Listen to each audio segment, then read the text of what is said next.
मालकांना सरसकट अतिरिक्त आर्थिक मदत जाहीर करावी। आज बरेचसे जनावरांचे पोट खपाटे गेलेले आहेत, कुणाकडेही चारा राहिलेला नाही। जो काही आज ऊसावर येतो नुसतं ऊसावर कुणाचे पोट भागत नाही किंवा एका चाऱ्यावर कुणाचं काही होत नाही, सगळी मका सडले गेलेली। त्यामुळे आपण आर्थिक मदत चाऱ्यासाठी जाहीर करण्याची मागणी केली। पीक विमा नुकसान भरपाईसाठी क्षेत्र मर्यादा न ठेवता आता 20 एकरवाल्याचं नुकसान झालं त्याला 2 हेक्टरची मर्यादा लावली तुम्ही, तर ही क्षेत्र मर्यादा काढून टाकून सरसकट भूधारकांना भरपाई मदत करा। एनडीआरएफच्या नियमामध्ये प्रति हेक्टरी 5,000 रुपयांची किंमत वाढ करावी।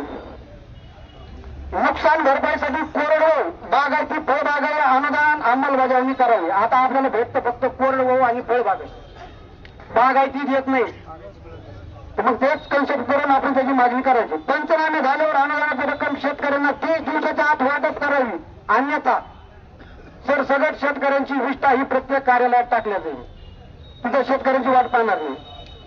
रासायनिक खतासोबत इतर खतांची लिंकिंग करणाऱ्या वितरकावर जिल्हा खत पुरवठादारावर कारवाई करावी।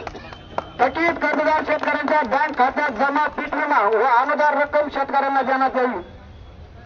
रब्बीच्या पेरणीसाठी शेतकऱ्यांना सरसकट खत बियाणे मोफत पुरवावे।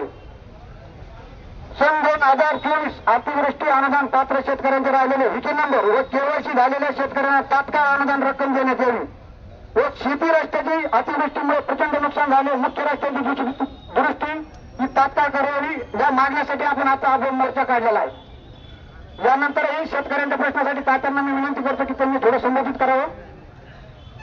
शेतकरी